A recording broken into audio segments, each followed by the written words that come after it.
म्हणजे आता महाराष्ट्रात म्हणजे वडापाव, पोहे आणि मिसळ ह्या ज्या गोष्टी आहेत ह्या लोकांना कसं ट्रॅडिशनली असल्यामुळे कसं आहे की तीच चव लोकांना मेंटेन हवी, त्यात नाविन्य नको चवीमध्ये. 10 वर्षापूर्वी जी मिसळ खातो मला तशीच हवी. मला त्याच्यावर चीज नकोय, मला ती मिसळ तशीच हवी. त्यावेळेस फक्त काय होतं, एकच डोक्यात होतं की जो कस्टमर आपल्याकडे येईल ना तो फक्त सॅटिस्फाईड झाला पाहिजे. अशा काय मोठ्या बिझनेस स्ट्रॅटेजी म्हणजे किती पैसे मिळतात कस्टमर खुश झाला पाहिजे. कस्टमर जुळवून ठेवणं म्हणजे 20-35 वर्ष सेम टेस्ट ठेवणं, it's not an joke. So ही ठेवण्यासाठी तुम्ही काय गोष्टी केलं? तर कसं होतं सर, पहिली गोष्ट आमची इथं आचार्य नाहीये मिसळ करायला. आम्ही स्वतः उठतो गोडाऊनला, आम्ही मिसळ स्वतः करू. तो नाही बाबा मी तुझं पॅकेट मिसळ म्हणजे पर्सन घेतलं पण ते काय मला आवडलं एवढं नाही आवडलं. मग आता काय होतं की दुकान त्यांचं त्या माणसाला ते आवडलं नाही, तर त्याला कसं कन्व्हिन्स करायचं की माझं पर्सन ठेव. हे सुरुवातीला ते नाही बोलले मिसळच्या म्हणजे पर्सनसाठी किंवा पॅकेटसाठी, आणि आज त्यांच्याकडे सेल जास्त म्हणजे असंही होतं.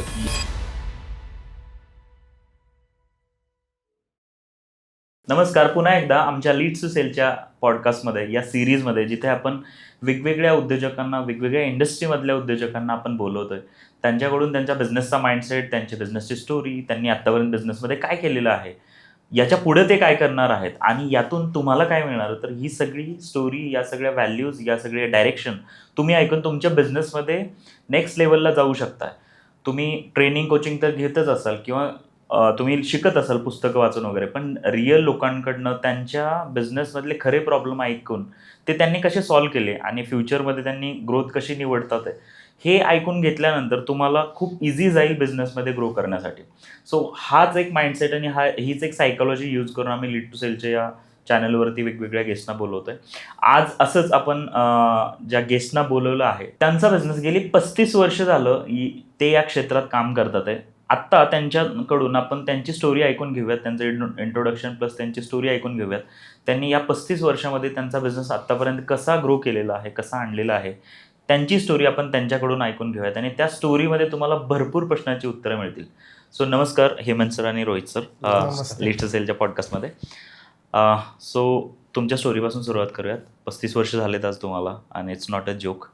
लोकांना आज ज्या वेनी बिझनेसेस चालतात, तुम्ही बघत जाल की जवळपास रेशो असं सांगतो की 90 ते 95% बिझनेसेस पहिल्या वर्षातच फेल होतात आणि बाकीचे 4 ते 5% बिझनेस हे पुढच्या 3 वर्षात फेल होतात. सो आपण ऐकतो, पण 35 वर्ष बिझनेस चालवणं, त्याच्या मागे कन्सिस्टन्सी राहणं. वरून तुम्ही मला सांगितलं की तुम्ही फादर तुमच्या बिझनेस, आईवडिलांपासून हा बिझनेस सुरू झालाय. आणि मला वाटतं की हे खूप इंटरेस्टिंग गोष्ट असेल, स्टोरी असेल याची की ह्या बिझनेस ग्रो होण्याची. सो तुमचं इंट्रोडक्शन आणि तुमच्या बिझनेसबद्दल मला ऐकायला आवडेल. नमस्ते, मी रोहित भाडे. येस. नमस्ते, मी हेमंत भाडे. ओके. येस हेमंत. तसं बघायला गेलं तर म्हणजे मिसळ किंवा आता आपण जे म्हणतो ह्या व्यवसायाची सगळी सुरुवात ही वडिलांनी केलेली, म्हणजे छोट्या हातगाडीपासनं सुरुवात झालेली आहे. आणि 91 साली वडिलांनी तशी सगळे बिझनेसची आमच्या सुरुवात केलेली आहे.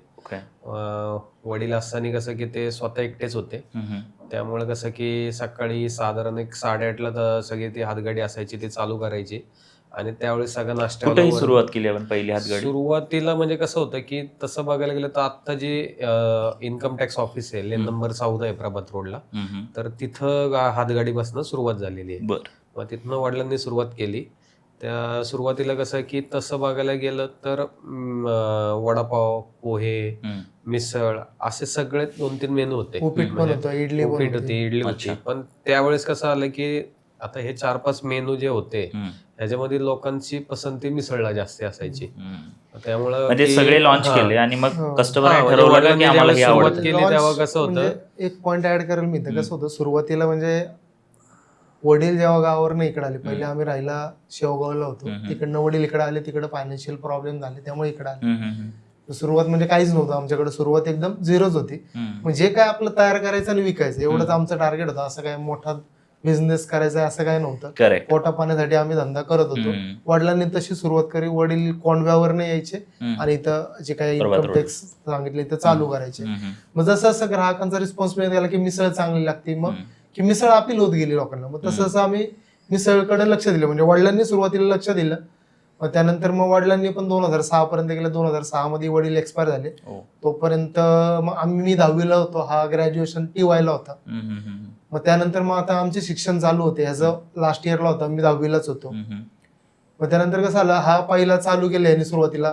आता तेव्हा पण सुरुवात केली तर बरेच लोक म्हणायचे की बाबा बाहेर थोडं काम केलं तर पैसे जास्त भेटतील, म्हणजे हातगडी जॉब करा. हा जॉब करा. बरेच जण म्हणायचे. आता ह्याला पण बऱ्याच लोकांनी म्हटलं असं. मी तर लहान होतो, मी मदत करायचो. म्हणजे असं नाहीये की वडील गेल्यानंतर आम्ही तिथं हातगाडीवर जायला लागलो. आम्ही आधीपासूनच जात होतो. आम्हाला पहिलं म्हणजे बाउल धुणं, भांडी धुणं, भांडी पुसून देणं, सगळं म्हणजे कसं काम चालतं हे सगळं आम्हाला माहित होतं. असं नंतर वडील गेल्यानंतर अशी अडचण नाही आली की आम्हाला आता काही माहित नाहीये, सगळं पहिल्यापासूनच माहित होतं. आणि पहिले वडील रविवारी बंद ठेवायचे, काय मटेरियल आणायचं वगैरे असं सगळं करायचं, त्यामुळे बंद ठेवायचे. मग नंतर आम्ही माझ्या म्हणते मी 8वीला असेल, हा 12वीच्या आसपास असेल, तेव्हा आम्ही मग आई म्हणायची मी तुम्हाला मिसळ तयार करून देते, तुम्ही जावा रविवारी गाडी चालू ठेवा, असं म्हणजे सांगितलं. मग आम्ही दोघं रविवारी सुरुवात केली एकटे चालू करायला, वडील असताना. तेव्हा धंदा होता 150 रुपये 200 रुपये धंदा व्हायचा, असं तेव्हा सुरुवात केली. हा दिवसाला. मग तसं म्हणजे बिझनेस पहिल्यापासूनच ते नॉलेज होतं. मग वडील गेले त्यानंतर मग माझं शिक्षण चालू होतं, ह्याचं चालू होतं, हा सेटल होता. बरेच लोक म्हणायचे करू नको, काय पैसे भेटतात, तू बाहेर काम केलं तुला 15,000 रुपये भेटतील, म्हणजे 20,000 भेटतील. विचार जर केला ना तर 2000 म्हणजे आता वडील मी जसं म्हटलं की 6 हे झाले, एक्सपायर झाले. तर ते कसं आलं की त्यावेळेस काय 10-15 हजार रुपये जर समज महिन्याला मिळत असतील, आता मी TYला असताना समज वडील गेले तर मला कसं व्हायचं की मी जॅपनीज पण थोडं शिकलेलं होतं त्यावेळेस. म्हणजे मी FY पासून थोडंसं जॅपनीज शिकायचं. मग त्यावेळेस मला जॉब पण साधारण 15-20 हजारच्या रेंज मध्ये मिळत होते. पण मी विचार काय केला, मला जर माझ्या स्वतःच्या व्यवसायात जर हे केलं तर मला तेवढे मिळतात, तर मग मी तिकडे कशाला जाऊ. आणि वडील वारलेले, जबाबदारी मोठा म्हटल्यावर माझ्यावर पहिल्यांदा होते. त्यामुळे मी विचार केला की असं होतं का की फिक्स नव्हतं की तुम्हाला ह्याच्यातच यायचंय तुमचं दोघांचं? पहिलं वडिलांनी सुरुवात केली, पण आता कसं होतं असं हे नाही म्हणता यायचं. कारण कसं होतं की हा आपला व्यवसाय स्वतःचा आहे ना, किती काय झालं तरी. आम्ही तसं वय लहानच होतं आणि आम्हाला सगळं माहिती होतं. आणि तसं बघायला गेलं तर कसं होतं की त्याच्यात वाढवलं तर खूप काही करता येईल. म्हणजे वडिलांकडे कसं होतं की आम्ही ज्यावेळेस वडील एकटे होते त्यावेळेस जर वडिलांनी एवढं हे केलं तर नंतर आम्ही दोघं झाल्यानंतर कसं की त्याला जास्त मिळेल असं होतं. आणि असं म्हणजे काय हे नव्हतं की मी काय फक्त त्यावेळेस फायनान्शियली जर विचार केला तर मिसळ जास्ती हा व्यवसाय जास्ती महत्वाचा होता. आणि ह्याच्यात कसं होणार होतं की एक विचार केला तर आपण ह्याच्यात जर जेवढे आपण हे करू, एफर्ट्स देऊ, तेवढं त्याच्यामध्ये फायदा आपला जास्त होता. ते आहे सर. पण आता कसं होतं, तुम्ही साधा विचार करा, 200 ते 300 रुपये धंदा होता, बरोबर आहे. याला तेव्हा 15-20 हजाराची नोकरी. 200-300 म्हणजे काय, ते सगळे पैसे आपले नाही झाले, त्यात आमचे कष्ट आले, मार्जिन आले. मग तेव्हा माणूस लॉजिकली विचार करणार बाबा हा कशाला करायचा, म्हणजे हे आत्ता होते. पण त्यांनी ते सोडलं नाही, त्यांनी तो करत राहिला, त्याला पण आवड होती. आता सपोज ह्यानीच जर कंटिन्यू केलं, मी तर लहान होतो, मला ह्याचा ऐकणं भाग होतं, त्यांनी जर कंटिन्यू केलं मी पण काही करू शकत नव्हतो. करेक्ट. पण त्यांनी ते पुढे ठेवलं. आमच्या घरातल्या सगळ्यांचा सपोर्ट, आणि धंदा चालू करताना सगळ्यांनी लक्षात ठेवलं घरातनं सपोर्ट पाहिजे. करेक्ट. आमचं म्हणजे सगळं सपोर्ट होता. आम्ही सगळं जे काय वडील गेले तरी आईने जे आहे म्हणजे पहिलं जसं वडिलांना मदत करत होती, सगळे करतात. आम्हाला म्हणजे असं नाही झालं का की आईने म्हणलं तुम्हाला की नाही आता जाऊ दे जॉबच करा, असं काही नाही झालं? कधी कधी असं नाही म्हणत नव्हती, असं काय म्हणायची. पण आता कसं शेवटी आम्ही सोडलं नाही. आई कधी कधी म्हणायची आम्हाला कसं आहे म्हणजे सेटल व्हायला पाहिजे. आमचं काय नाही, 10 रूम होती. म्हणजे अवघड परिस्थिती होती सर, सोपं नाहीये.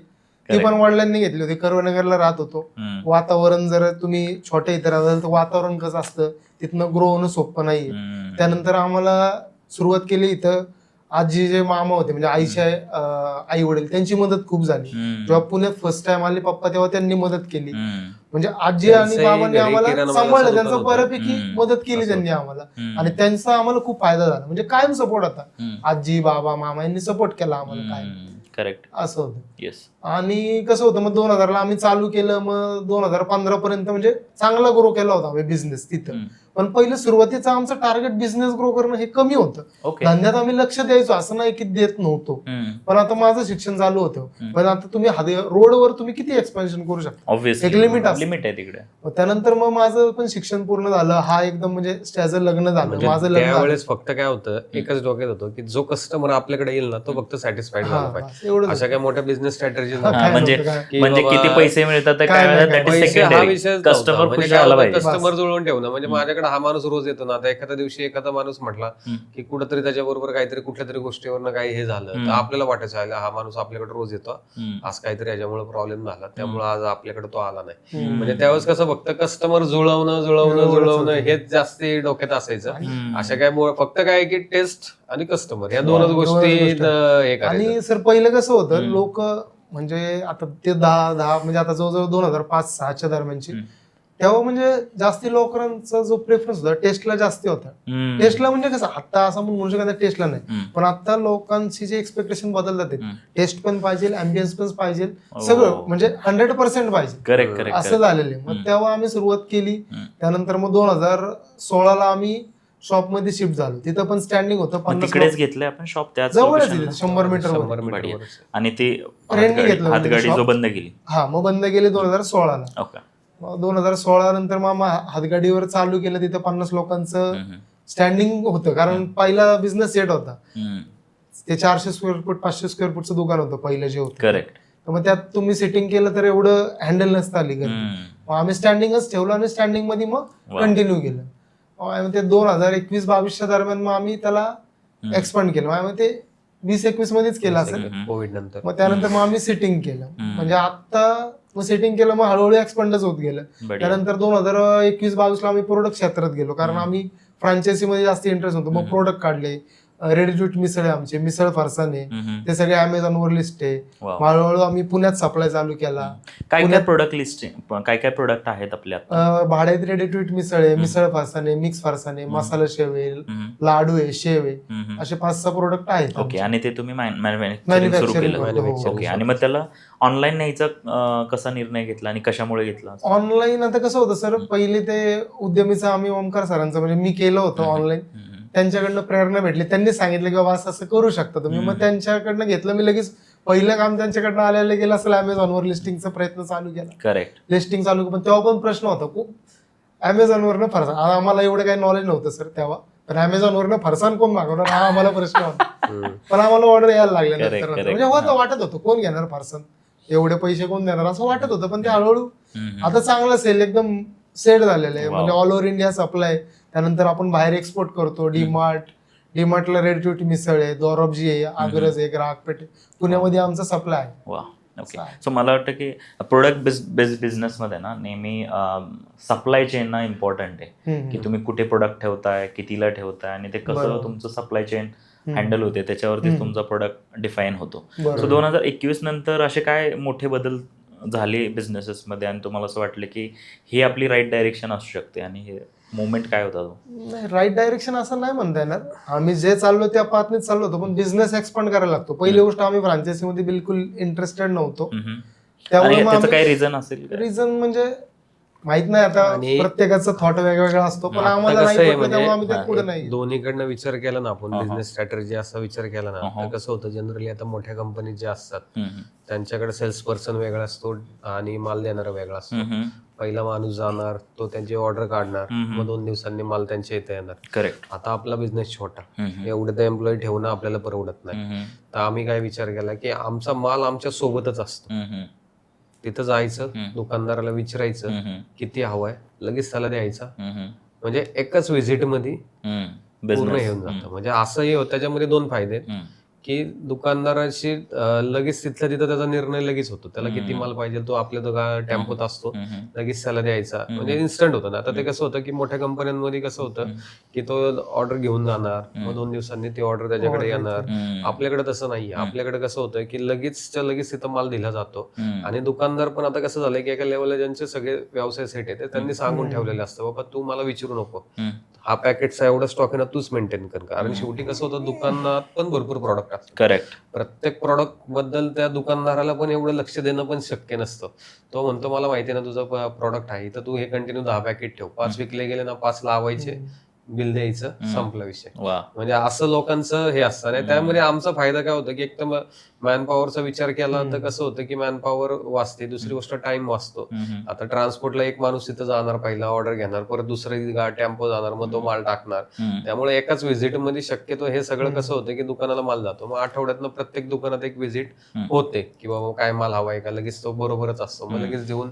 तेव्हा कसं होतं दुकानदारांना पण काय फायदा होतो की 2 दिवसात, समज आता आज ऑर्डर घेतली आहे ना, 2 दिवसांनी माल जाणार, त्यात जर 2-3 कस्टमर निघून गेले तर तो एक कुठं होतं. ह्याच्यामध्ये कसं असतं की आता आहे लगेच माल दिला तर त्यांनाही, दुकानदारांना जास्ती हे नव्हतं. आणि तेच आम्हाला सांगतात की तुम्ही एक स्टॉक मेंटेन करा, बाकी काय असेल तू बघ. म्हणजे कसं की बाबा 10 पॅकेट त्यांनी आपल्याला सांगितलं हे 10 ठेवायचे, हे धडावे, आपण बघायचे किती शिल्लक आहे, तर आपण टाकायचं, बिल द्यायचं, संपलं. म्हणजे एवढं दुकानदारांची कोऑर्डिनेशन. आणि कसं होतं सर, आता तुम्ही जर बाहेरची व्यक्ती ठेवली या डिस्ट्रीब्युशनसाठी तर मग थोडंसं अवघड होतं. पण आता हे कसं होतंय, समीर म्हणून भाऊ आहे आमचा, समीर तनपुरे, तर तो कसं, तो म्हणजे घरातल्या सारखं काम करतो. तो त्याला माहिती आहे की तो त्याचा स्वतःचा, त्याला तो डिस्ट्रीब्युशन पूर्ण बघतो.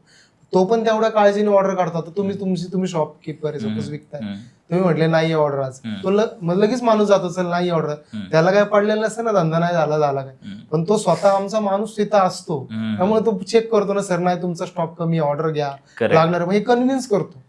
आता तुम्ही जर नॉर्मल माणूस असाल तो निघून येतो, हा फायदा होता, ऍडव्हान्टेज. आणि तशी आम्हाला घरातल्या लोकांची बरीच मदत आहे प्रत्येक क्षेत्रामध्ये. आमच्या घरातली माझी वाईफ, वहिनी सगळे मदत करतात असं. त्यामुळं जेव्हा तुम्ही ह्याच्यामध्ये सुरुवात केली तिथं, ठीक आहे, रिटेलचं तर आपलं, जेव्हा आपण काय म्हणतात शॉप आपण सुरू केलं आणि जेव्हा ऍक्च्युअल लोक सेटिंग वगैरे झाले, ही तर तुमची एक सुरुवात झाली. पण जेव्हा तुम्ही मॅन्युफॅक्चरिंग सुरू केलं आणि तुम्ही डिस्ट्रीब्युशन नेटवर्क सुरू केलं, आणि तुम्ही चांगली आयडिया दिलात की डायरेक्ट आपण शॉप ओनर्सना जातो, विचारतो, त्यांना हवे असेल तर आपण लगेच देतो. म्हणजे त्यांचं काय म्हणतात, इन्स्टंट तुम्ही त्यांची डिलिव्हरी पूर्ण करताय असं म्हणायला हरकत नाही. तुम्ही जेव्हा मग ही पहिल्यांदा आयडिया आली, ही आयडिया कशी आली आणि हा पहिला कस्टमर तुम्ही कसा क्रॅक केला होता यातला? पहिला कस्टमर म्हणजे कसं आलं माहितीये का, आता दुकानाच्या तसं बघायला गेलं तर आमचा जो एरिया आहे वाढाईत मिसळ, त्याच्या दुकानाच्या शॉपच्या बाजूला कसं होतं की 2-3 किलोमीटर पर्यंत जी दुकानं होती ती बऱ्यापैकी लोकांना आपलं किती आपल्या इथं कस्टमर असतं काय हे सगळं माहिती होतं. त्यामुळं आजूबाजूच्या 2-3 किलोमीटरच्या रेडियस मध्ये ते पॅकेट देणं इझी होतं, लोकांना माहिती आहे. मग आता काय होतं की त्याच्या बाहेर जाऊन लोकांना सांगणं भाडाईत मिसळ काय हे तिथं आमचं कसं होतं. मग तिथं कसं आहे की बाबा एखादा आपलं ब्रोशर असेल किंवा आपले छोटे छोटे व्हिडिओज असतील, माल कुठं जातो हे सगळी जेव्हा त्यांना माहिती देईल. शेवटी कसं आहे, दुकानदाराला जोपर्यंत प्रॉडक्ट विषयी कॉन्फिडन्स येत नाही तोपर्यंत दुकानदारही माल ठेवत नाही. त्यामुळे त्यांना त्यांच्यामध्ये पण कधी कधी कॉन्फिडन्स निर्माण करायला लागतो. दुसरी गोष्ट असं असतं की आपण आपण नवीन आहोत तेव्हा लोक थांबू पण देत नाहीत असं नाही होतं सर. आता सुरुवातीला कसं, पहिली सगळ्यात संधी आम्हाला अग्रज आणि ग्राहक पेठेने दिली लगेच इमिजिएट, तिथनं सुरुवात झाली. ते कशाच्या बेसवर आपल्याला मिळाली? आता ते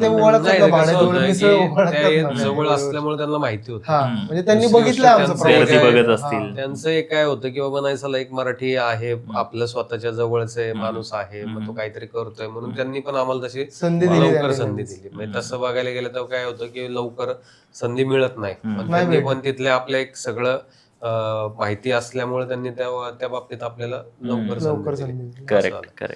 आता कसं होतं की कधी कधी असंही आम्हाला अडचणी येतात. म्हणजे आता समज एखाद्या कस्टमरचं म्हणजे आता ज्या एखाद्या माणसाचं दुकान आहे, आता तो काय म्हणतो नाही मला पहिले फरसाण तुम्ही टेस्टिंगला द्या, बरोबर आहे, मग आपण त्याला टेस्टिंगला देतो. कधी कधी काय होतं फरसाण त्याला नाही आवडत, म्हणजे तो म्हणतो नाही बाबा मी तुझं पॅकेट मिसळ म्हणजे फरसाण घेतलं पण ते काय मला आवडलं नाही. मग आता काय होतं की दुकान त्यांचं, त्या माणसाला ते आवडलं नाही, तर त्याला कसं कन्व्हिन्स करायचं की माझं फरसाण ठेव, बरोबर आहे, सगळ्यात मोठा बरोबर आहे. हा मोठा इश्यू आहे. म्हणजे काय होतं की तो शेवटी ओनर आहे आणि तो जर म्हटला मला तुमचं फरसाणच नाही आवडलं, तर मग आता काय होतं की आपल्याला कसं होतं की ह्या गोष्टीमध्ये कसं असतं, शेवटी कसं आहे बघा, शेवटी फरसाण विकणारी बरीच जण आहेत, बरोबर आहे, प्रत्येकाच्या टेस्ट बर्ड वेगळ्या आहेत. आता ज्या दुकानदार आहे, जो ओनर आहे, त्याला ते आपली टेस्ट नाही आवडली हे होऊ शकतं, बरोबर आहे की त्याला फरसाण नाही आवडलं, पण आम्ही बाय मार्केटिंग त्यांना काय सांगतो, सर तुमचं दुकान आहे, तुम्हाला ग्राहक काय मागतात हे महत्वाचं आहे ना की तुम्हाला काय आवडतंय, तुम्हाला व्यवसाय करायचा. यात कसं होतं त्यांचा पण कधी दुखावला जातो. नाही पण समज नाही गेलं तर तुम्ही मला ते पॅकेट्स रिटर्न द्या, असं कन्व्हिन्स करून ते ठेवलं. आणि आज असे आमच्याकडे 2-3 अशी उदाहरणं आहेत की सुरुवातीला ते नाही बोलले मिसळच्या म्हणजे फरसांसाठी किंवा पॅकेटसाठी, आणि आज त्यांच्याकडे सेल जास्त होतो. म्हणजे असंही होतं की कधी कधी काय होतं की शेवटी कसं असतं की आपण जिथं रिटेल मार्केटिंग येतं, दुकानदाराला कस्टमर काय मागतं हे ठेवणं तिथं गरजेचं असतं. बरोबर. Correct, कधी कधी असेही प्रॉडक्ट असतात की कधी कधी तो दुकानदार ठेवतो पण कस्टमर त्याची डिमांडच नसते.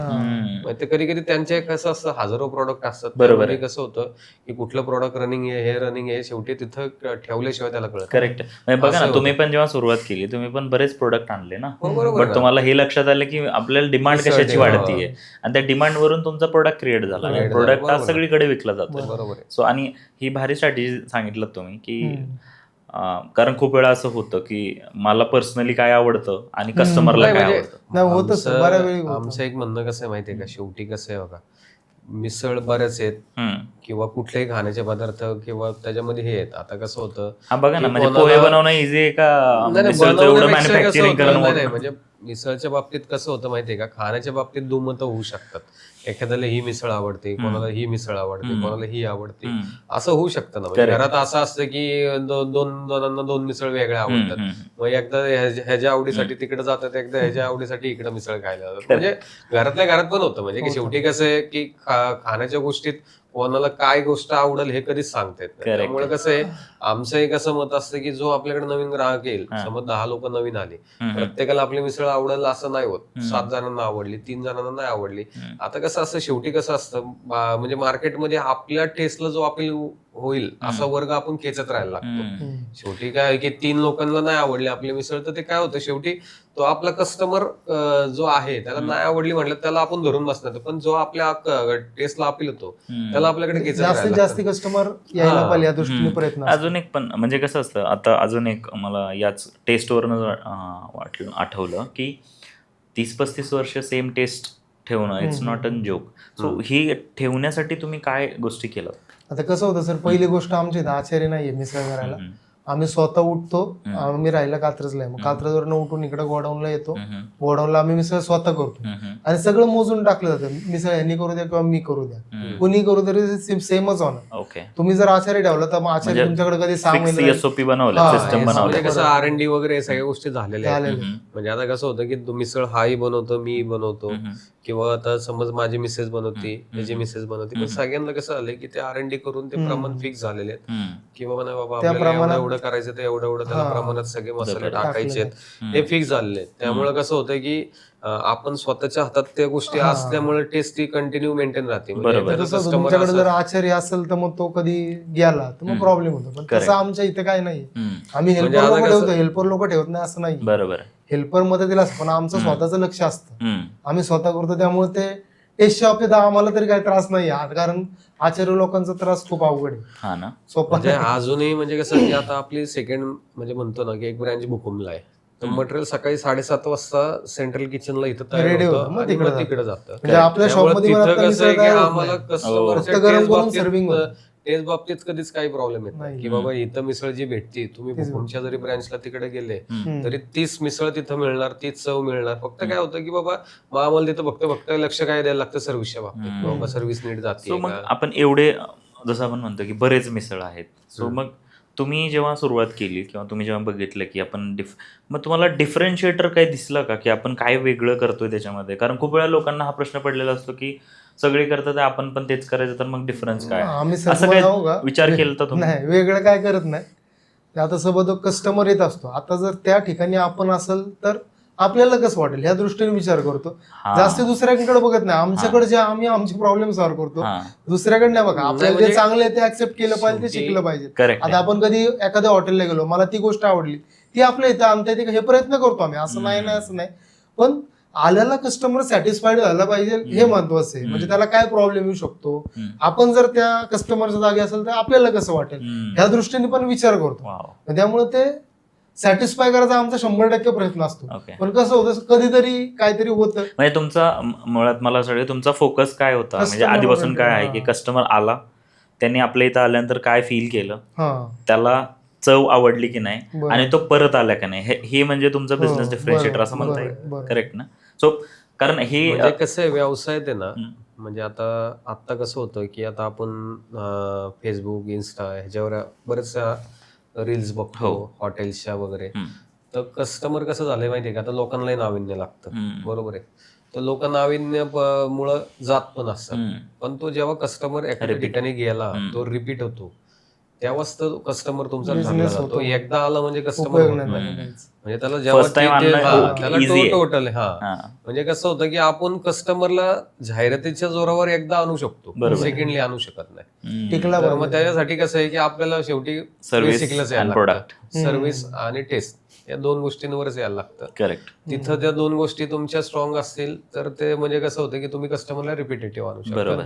म्हणजे आता तुम्ही कसं म्हटलं की बाबा एवढे मोठे रेस्टॉरंट आहेत, रोज 10 रेस्टॉरंट नवीन होतात, त्यातले एकच टिकतो किंवा 2 टिकतो.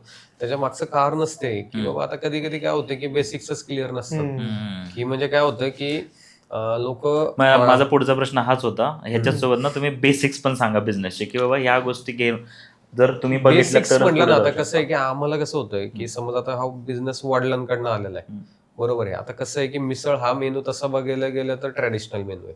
म्हणजे आता महाराष्ट्रात म्हणजे वडापाव, पोहे आणि मिसळ ह्या ज्या गोष्टी आहेत ह्या लोकांना कसं ट्रॅडिशनली असल्यामुळे कसं आहे की तीच चव लोकांना मेंटेन हवी, त्यात नाविन्य नकोय चवीमध्ये. म्हणजे लोकांना कसं आहे की मी 10 वर्षापूर्वी जी मिसळ खातो मला तशीच हवी. मला त्याच्यावर चीज नकोय, मला ती मिसळ तशीच हवी. म्हणजे आता कसं आहे की हे जर कसं होतं की एखाद्याचा जर थोडासा कॅफे बिझनेस असेल, त्याकडे पिझ्झा आहे, बर्गर आहे, पास्ता आहे, त्याला तो जो त्यांचा व्यवसाय आहे तिथं त्यांना नाविन्य हवंय की एक वेगळा पिझ्झा आणायचा आहे, एकदा वेगळा पास्ता आणायचा आहे. त्या लोकांना कसं आहे की ते नाविन्य आणू शकतात की बाबा एक वेगळी काहीतरी डिश त्यांनी निर्माण केली आहे.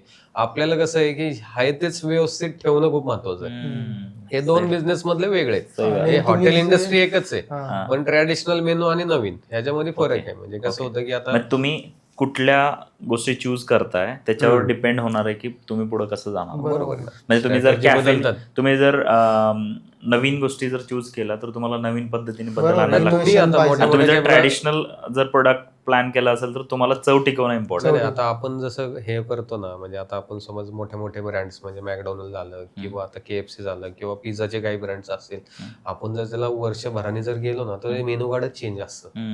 नाही त्यात तुम्ही बघताल तर मेनू कार्ड मध्ये असं झालेलं असतं की ऍडिशनल काय नाही आयटम मेनूची नावं बदलतात, पण कधी कधी ते सेम असतात पण नावं बदलतात. मग रिब्रँडिंग रिपॅकेजिंग. हा पिझ्झा तो पिझ्झा, म्हणजे असं केलं जातं. शेवटी कसं 1-2 मेनू वाढवले जातात, पण ते काय करतात की नाविन्यामुळे त्यांना ती गोष्टी करणं गरजेचं आहे. आपला व्यवसाय वेगळा आहे. तुम्हाला कसं आहे की लोकांना जी 5 वर्षापूर्वी चव होती ती परत 10 वर्षांनी तीच द्यायची. आपला व्यवसाय असा आहे. चव सगळ्यांना ठेवायला लागणार. चव नाही, म्हणजे पण एकदम बेसिक नाविन्य आणि इकडं ते टिकवणं थोडी ह्या 2 industry गोष्टी. वेगळी आता शेवटी पडते. चव त्यांच्या कुठेही बिझनेस मध्ये लागणार, नाविन्य चवीशिवाय नाही आणलं काहीच तर ते पण बाजारात टिकून हा. नाही राहू शकत. असं होतं. तो बिझनेस टाईपच वेगळा. जेव्हा आपण कसं असतं कुठलाही बिझनेस कुठून तरी सुरू होतो, कोणीतरी सुरू करतं आणि त्याला एका पर्टिक्युलर लेवलपर्यंत घेऊन जातं. बट असं म्हणतात की प्रत्येक वेळी बिझनेसला चॅलेंज वेगवेगळे असतात.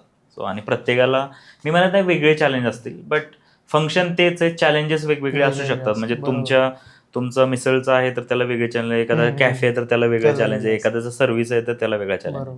सो तुम्हाला असे काय चॅलेंजेस फेस झाले जेव्हा सुरुवात केली आपण, ते थोडेसे लोकांना आपण चॅलेंजेस सांगू शकतो का की आणि त्यांना ओव्हरकम कसं केलं ते पण.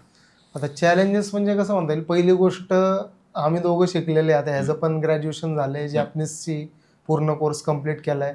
मी पण कॉम्प्युटर सायन्स झाले, मी पण IT-चं मला सगळं माहिती आहे. मी IT-चं पण डेव्हलपरमध्ये काम पण करतो.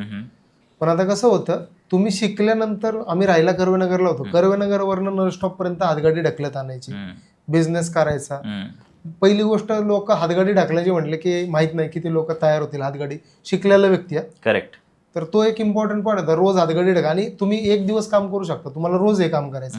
म्हणजे आम्ही आता जसं कळतोय 2002 आता हा जसं करतोय, जवळजवळ ह्यांनी 10-12 वर्ष गाडी ढकलली असं बरोबर अंदाजे. की म्हणजे हे केलं ते तेव्हा आम्ही. आणि त्यानंतर कसं होतं, दुसरी गोष्ट तिथं आपल्याला काय कॉर्पोरेशनचा नळ नव्हता की लगेच आलं की पाणी भरायचं लगेच चालू करायचं.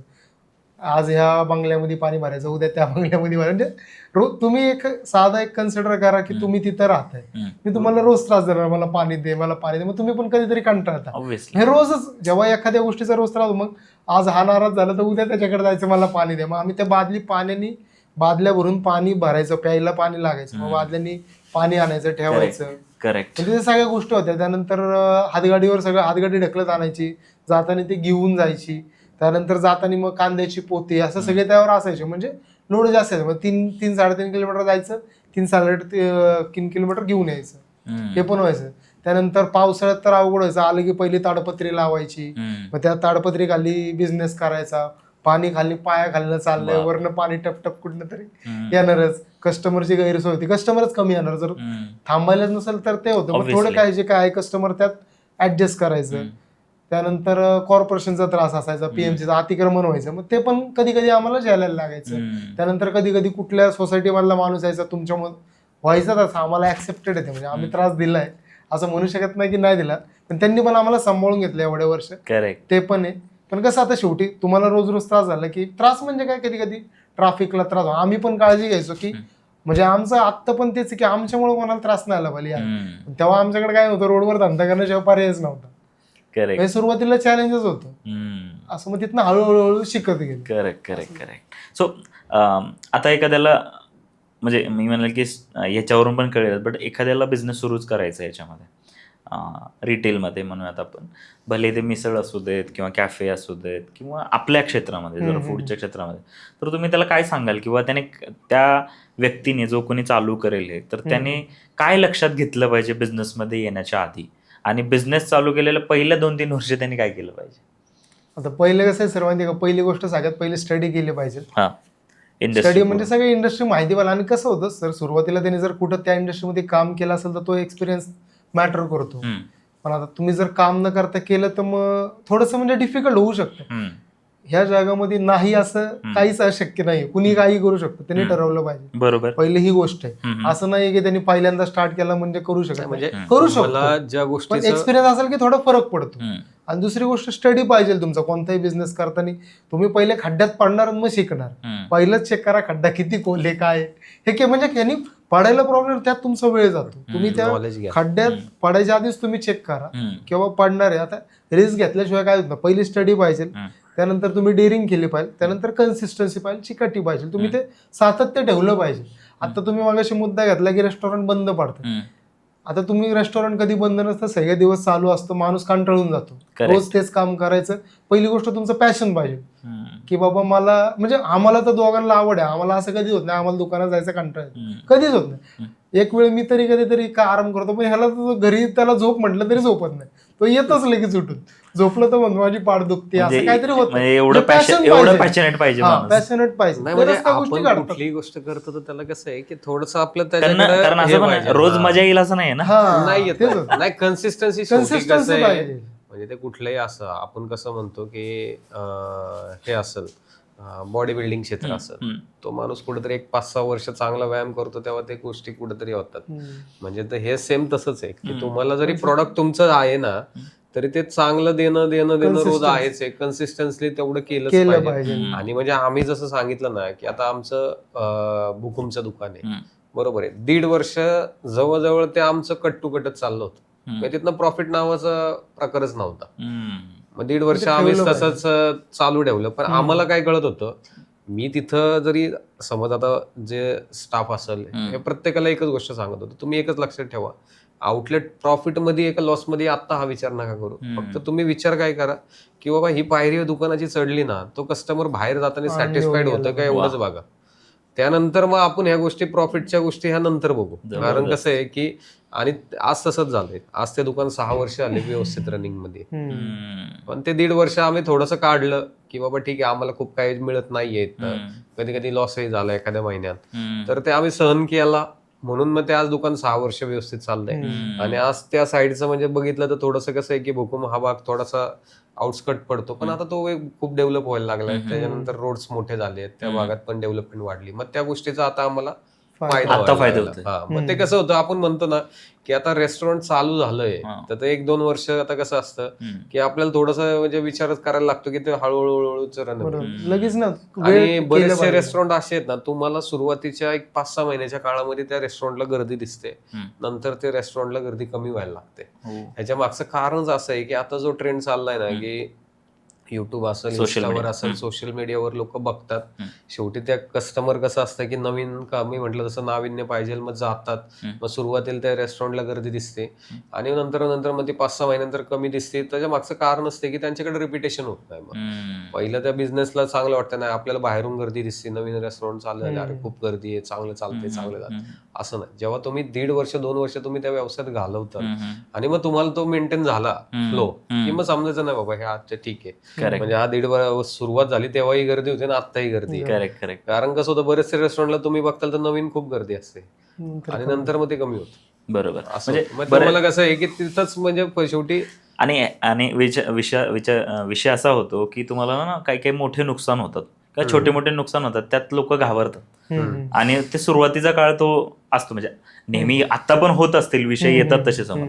पण असे काही तुम्हाला पण दिसले की जेव्हा स्टार्टिंगला असं झालं की असे काही नुकसान झालं तुम्हाला किंवा मोठं नुकसान दिसलं की जिथे असं वाटलं की यार काहीतरी गडबडतंय, मोठा विषय होतोय, असं काही वाटले तुम्हाला? आतापर्यंत तरी काय असं मोठं नुकसान झालं, आम्ही जे करतो ते विचार सुरुवातच करूनच आपली करतो. कशी छोटं की मोठं होत आपण, असतं, पण असं काय म्हणजे हे नाहीये की बापरे एवढं मोठं नाही, पण असं काय एक- नाही. नाही म्हणजे तुमचं product छोटं wise एखाद्यासाठी ना. नाही, product wise होऊ शकतो. हा. म्हणजे मी काय म्हटलं की 5 प्रोडक्ट आहे तुमचे, त्यातले 2 रन होतात, 3 रन होतात, एखाद दुसरं कमी रनिंग असतं.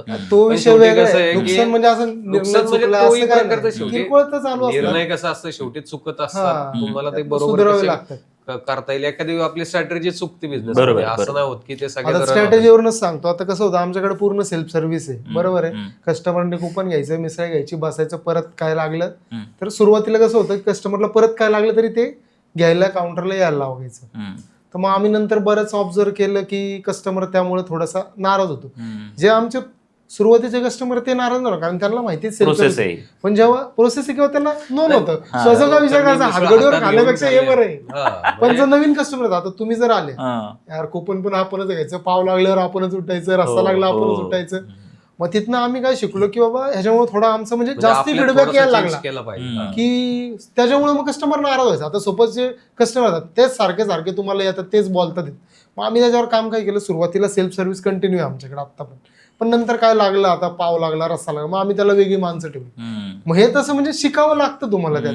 तुम्ही जर म्हटले मी नाही असं सरळ चालणार तर नाही, स्ट्रॅटेजी थोडा बदलावं चेंज करायला. आणि तुम्ही टिकून राहिले तरच बनवाल ना त्याच्यामध्ये. आणि कसं आहे, पहिली गोष्ट कस्टमरला धरलं तरच सगळ्या गोष्टी आहेत. कस्टमरला धरून कुठलीच गोष्ट करू मला तुमची ही गोष्ट खूप आवडली की तुम्ही काय म्हणलात की हाच विषय असतो की जेव्हा तुम्ही सुरुवात केली ना आणि जेव्हा कस्टमर वरती फोकस आहे तुमचा आणि तुमचा फोकस हा आहे की बाबा काय लागणार आहे आणि त्याच्यावरती तुम्ही काम करताच आहे. विषय हाच आहे की तुम्ही लॉंग टर्म किती पेशन्सली टिकून राहू शकताय. कारण ना बरेच विषय होतात. जर मला माझी स्टोरी म्हणजे आम्ही जेव्हा LTS मी सुरू केलं तर लीड्स टू सेलचं सुरुवात करताना मी फ्रीलान्सिंग मध्ये काम जेव्हा स्टार्ट केलं, सो मी एकटा सगळं करायचो. एडिटिंग म्हणजे शूटिंग तर नव्हतं तेव्हा विषय, पण व्हिडिओ एडिटिंग, ग्राफिक डिझाईन, मला सगळं येतं. मला डिझाईन पण येतं, मला एडिटिंग पण येतं, मला कॉन्टेंट पण लिहिता येतो, स्ट्रॅटेजी बनवता येतं. आणि मार्केटिंग आणि सेल्स मध्ये माझा सेल्समध्ये अनुभव आहे आणि मार्केटिंग मध्ये आम्ही बरेच कॅम्पेन वगैरे केले होते सोशल मीडियाला. पण हे सगळं केले होते विथ टीम ना. जेव्हा मी सुरुवात केला तेव्हा मी एकटाच होतो आणि माझा एक फ्रेंड होता गौरव म्हणून, सो त्याच्या भरोशावर म्हणजे काम सुरू केलं. पण झालं असं की जेव्हा काम सुरू केलं ना की बऱ्याच वेळेला असे मोमेंटम आले की जिथे तुमचा बिझनेस व्हायला पाहिजे 10 रुपये, तुमचा खर्च आहे 9 रुपये, मिनिमम 10 झाला तर तुमच्याकडे 1 रुपया तरी उरला. पण खूप वेळा असं पण होतं बिझनेसमध्ये की 5 रुपयाचा बिझनेस झाला, 9 रुपयाचा खर्च आहे, देन तुमच्या डोक्यात येऊ शकतं की बाबा हे चॅलेंजिंग आहे, कसं जायचं, तर नाही झालं, आता सेल नाही झाला तर मग प्रॉब्लेमच आहे, नवीन कस्टमर आहे. सो असे सिच्युएशन बरेच येतात. पण ना मी माझे एक्सपिरियन्स म्हणतो की गेल्या आता ऑफिस स्टार्ट करून मला 3 वर्ष होतील आता डिसेंबरला. सो आता मी बघतोय की इवन जरी सेल नाही केला ऍक्टिव्हली, जरी आम्ही बाहेर मार्केटमध्ये नाही गेलो किंवा मी नेटवर्किंग फोरमला पण नाही गेलो, तरी सुद्धा ना एक नंबर ऑफ क्लायंट ना दर महिन्याला ऑनबोर्ड होतात. बरोबर. आणि याला ना जबाबदार आहे टाइमच आहे आणि याला रिस्पॉन्सिबल टाइम आहे. गुडविल क्रिएट होतं. आता तुम्ही याला सर्व्हिस दिली तर मग तो त्याला सांगतो नाही चांगलं. पण आता कसं होतं, तो पण येतो, पण त्यांनी बिझनेस एक स्टेबल राहू शकतो. पण हा, तुम्हाला मी expert अजून एक वाटलं, सायकोलॉजी तुम्हाला बघितली, कस्टमरकडे मी अजून एक सायकोलॉजी बघितली हा. की लोकांना असं वाटतं की यार हे एवढी वर्ष झालं टिकून आहेत, हा. सारखं काही ना काही दाखवतात की आम्ही हे केलं ते केलं, ते केलं. आणि ते ना मग ती लोकांना ना ते प्राऊड फिलिंग येते लोकांना की यार नाही हे एवढे वर्ष झालं करतात, टिकून, बरोबर. आणि त्याच्यामुळे ना लोकांना असं वाटतं की नाही एवढे वर्ष झालं हा माणूस टिकून आहे मग चांगला म्हणजे असेल, काहीतरी करतोय professional हा. असेल. हो, बरोबर. हा बिझनेस मधला ना मला हो, एक हो. फीडबॅक खूप स्ट्रॉंग भेटतो मिळाला. ना, बरोबर. म्हणजे माझ्या ज्या काही क्लायंटने फीडबॅक दिला की ते म्हणले की सर मी तुम्हाला ना 5 वर्ष झालं बघतोय, आणि मी 2015ला बिझनेस कोचिंग मध्ये होतो, तर मला एक मेसेज आला माझ्या जुन्या क्लायंटचा, म्हणजे तो बिझनेस कोचिंग मध्ये होता. हा, हा. त्याने मला मेसेज आला की मी तुम्हाला 11 वर्ष झालं बघतोय सर, हा, हा. तुम्ही बरं. सेम गोष्टीवरती काम काम करताय, करताय. सेल्स अँड मार्केटिंग 2च वर्ड बोलताय तुम्ही. बरं. सो हा फीडबॅक होता, आणि मला त्याच्यावरून कळलं की पीपल ऑब्झर्विंग की तुम्ही काय करताय, काय बरोबर. आणि त्यांना हे पण असतं की बिझनेस मध्ये कन्सिस्टन्सी इम्पॉर्टंट आहे. Consistency. मला हे खूप, कळलं खूप. आतापर्यंत की तुम्ही खूप आहे. सारखे सारखे जर स्विच करत बसले ना, मग नाही. हे करू का हे ते, करू. Strategy is different part, different. But तुम्ही जे चाललंय ना ते किती कन्सिस्टंटली ते पण करताय. म्हणजे बघतात आता लोकं. तुमचं मिसळचा प्रोडक्ट आहे की हो. तुम्ही किती त्याच्यावरती पॅशनेटली काम करताय हे एक पार्ट झाला, बरोबर. पण त्याच्यानंतर कन्सिस्टन्सी, Consistency. पॅशन मरतंय कधी दिवस, नाही, हाय असं बरोबर वाटतं आहे, की सर्व passion काय नाही पाहिजे. बाबा मला आज वेगळंच काहीतरी करावं असं हा, ते वाटतं. मग ते सोशल बोलवताना मीडियामुळे तर जरा नाही, जास्त नाही. झाले. पण जर पॅशन बदल त्याला कोण काय करू शकतो, काहीच करू शकतो. पॅशन तुमचं नाही, सेमच काय पाहिजे. आहे माहितीये का, आता तुम्ही तिथे म्हणजे काय येतं, तुमची आवड आहे म्हणून येतं, आणि पॅशन बदललं काय, मग त्या आवडीचा उपयोग काय. आवडीचा आता तुम्ही तुमचा जसा अनुभव सांगितला ना की सुरुवातीला तुम्ही एकट्याने केलं किंवा तुमचे जे मित्र आहेत त्यांची मदत घेऊन केलं, बरोबर आहे. आता ह्यात तुम्हाला कसं झालं की स्वतः केल्यामुळे त्या गोष्टीचं माहिती नॉलेज होतं. आलं. आता काय होतंय माहितीये का, म्हणजे आता बरेच वेळा असं होतं की व्यवसाय लवकर लोकांपर्यंत पोहोचावा म्हणून आपण सोशल मीडिया वगैरे या गोष्टींचा करेक्ट. कुठेतरी वापर करतो, बरोबर आहे. आता आमच्या हॉटेल इंडस्ट्री बाबतीत काय होतं माहितीये का, की लोक काय करतात की लवकर ह्याच्यावर टाकतात, इन्स्टावर टाकतात, फेसबुकवर टाकतात किंवा काय, मग ते काय होतं की अचानक येणारा ग्राहक वर्ग वाढतो. पण तुमच्याकडं ग्राहक वर्ग वाढला तर त्याला लोकांना तुम्हाला सगळं Manage देता पण करता आलं आलं. पाहिजे. मग तुमच्याकडे सॅटिस्फाय झालं पाहिजे. मग काही लोक काय करतात, खूप फोर्सफुली ऍडव्हर्टायझिंग करतात. आता काय असतं माहितीये का, म्हणजे आमचं जरी असं वैयक्तिक मत आहे, समज जरी आता तुम्ही कुठल्या तरी हॉटेलचं ओपनिंग करताय, बरोबर आहे, आता तिथे येणारा जो स्टाफ आहे, समज तुम्ही जरी अशी सांगड घातली की बाबा त्यातले 10 बसली, 4 माणसं हे आहेत जुनी आहेत आणि 6 नवीन आहेत, तरी त्या 6 किंवा 4 ह्यांना ते जागा नवीन आहे ना, त्यांना तिथं काम करताना थोडंसं कसं होतं, युज टू व्हायला एक आठवडा 1.5 आठवडा द्यायला लागतो. मग आतमध्ये काय होतं, आता काय होतं की आपण कुठलं तरी हॉटेल चालू करतो, खूप ऍडव्हर्टायझिंग करतो, गर्दी वाढते, मग ते मुलांची जरा गडबड होती, मग त्याचा काय होतं निगेटिव्ह लोकांपर्यंत जातो. मग ते काय होतं, Prepare पाहिजे तुम्ही, मी advertise गेलो केली तिथं खूप असा जरा मला गोंधळच वाटला, मला लवकरच नाही मिळालं, वेटिंग घ्यायलाच कोण नव्हतं. म्हणजे आता बरेचसे म्हणजे असे उदाहरण म्हणजे मार्केटिंग आणि सर्व्हिस हे अलाइन पाहिजे. बरोबर. बरोबर ना. म्हणजे तुमचं माझं काय म्हणणं आहे, तुम्ही ज्या वेळेस आहे ना कुठंतरी हे करता, म्हणजे आता आम्ही जसं म्हटलं, आता आम्ही कसं झालंय की प्रोडक्ट सेक्शन कडे यायला लागलो. बरोबर. आता आमचं पहिलं मिसळ एवढंच फक्त एक हे होतं बनवणं. आता आम्ही विचार केला, जर आपल्याला प्रोडक्ट सेक्शन कडे जायचं तर आपल्याला जागेची गरज आहे. म्हणजे जागेची गरज म्हणजे कसं की मॅन्युफॅक्चरिंग करता जागा हवी आहे, पॅकेजिंग करता चांगली जागा हवी आहे. शेवटी मग कसं आहे की थोडीशी गोडाऊन आमची जी काय आहेत ते थोडंसं जागा वाढवली पाहिजे. मग आपल्याला कसं आहे की ते प्री प्लॅन पाहिजे. नाही तर तुम्ही नुसतं सगळं घेताय आणि एवढं छोट्या जागेत काम करता नाही शक्य होत. मॅन्युफॅक्चरिंग तिथं करताय, क्लिनिंग मेंटेन झालं पाहिजे. मग हे कसं होतं की ज्यावेळेस तुम्ही वाढवताय त्यावेळेस तुमच्याकडे बॅकएंडला त्याची तयारी पण पाहिजे. नाही तर कसं होतं, आता कस्टमर आपण कसं म्हणतो ना, सेकंड चान्स देत नाही. तुम्ही एखाद्याकडे गेले तर फर्स्ट चान्सला तुम्ही त्याला म्हणजे कारण देर आर ऑप्शन्स ना. ऑप्शन्स आहेत. म्हणून म्हटलं ना की कसं होतं, काही लोक मग कसं करतात, प्रिपरेशन नसतं आणि मग खूप फोर्सफुली ऍडव्हर्टायझिंग करून मग ते कसं होतं की आपण म्हणतो ना की आपल्याच पायावर दगड मारून घेतात, असं पण होतं. करेक्ट. तुम्ही तयारी ठेवा, मग ऍडव्हर्टायझिंग करा. मग तुम्ही कसं होतं की तुमच्याकडे येणारा ग्राहक तो जो आहे तो सॅटिस्फाईड झाला की तुम्हाला मिळणारच आहे. पण तयारी ठेवा. तुम्ही आता कसं असतं की एखादी कुठली तरी ऍडव्हर्टायझिंग करता, याचा अर्थ तुमच्याकडे येणारा ग्राहक वर्ग जो आहे तो 20% 15% वाढणार हे तुम्हाला माहिती आहे. करेक्ट. मग त्या वाढणाऱ्या कस्टमर जो असतो तो तुमच्याकडे ऍडव्हर्टायझिंगनीच आलेला असतो. मग तुम्हाला त्याला तेवढं सॅटिस्फाईड करायला तुमच्याकडनं पण तेवढं हे पाहिजे, तयारी पाहिजे, बाकी काही नाही. कारण तुम्ही पहिल्या 100 मिसळ जाणार हे डोक्यात ठेवलेलं असतं, तुमचं 100चा स्टाफ असतो आणि तुम्ही जर ऍडव्हर्टायझिंग केली तर 150 लोक आली तर तिथं तुम्हाला तुमची टीम पण तयार पाहिजे. करेक्ट आहे. नाही तर मग काय होतं की त्याच्यातनं कुठेतरी लोकांकडे चुकीचा संदेश जातो. आणि सर कसं होतं, तुम्ही जे मगाशी मेन्शन केलं की सुरुवातीला तुम्ही एडिटिंग करायचे सगळं, म्हणजे तुम्ही तसंच आमचं पण होतं सेम. म्हणजे मिसळ पण आम्हीच भरायची, ताटं पण बाऊल पण आम्हीच धुवायच्या, पुसून पण आम्हीच करायचे, घरी हातगाडी पण आम्हीच लोड करायची, सगळं म्हणजे आम्हीच सुरुवातीला करायचो. फक्त एक आम्हाला म्हणजे जेव्हा आम्ही होतो एक कामगार असं त्याला आम्ही 20 रुपये पगार द्यायचो भांडी धुवायला. ते पण नंतर कधी तो आला तर आम्हालाच धुवायला लागायचं. आणि नंतर जर मिसळ संपल्यानंतर पण मग आम्ही दोघं मिळून द्यायचो, तो कामगार आणि आम्ही. आणि आम्ही रोडवर भांडी धुतलेली, त्यामुळे आम्हाला लाज नावाचा असा प्रकार नव्हता. पैसे भेटले तर आम्ही काय, मला काय लाजच नाहीये. करेक्ट. सो नाही, खूप छान काम करताय तुम्ही, नो डाऊट.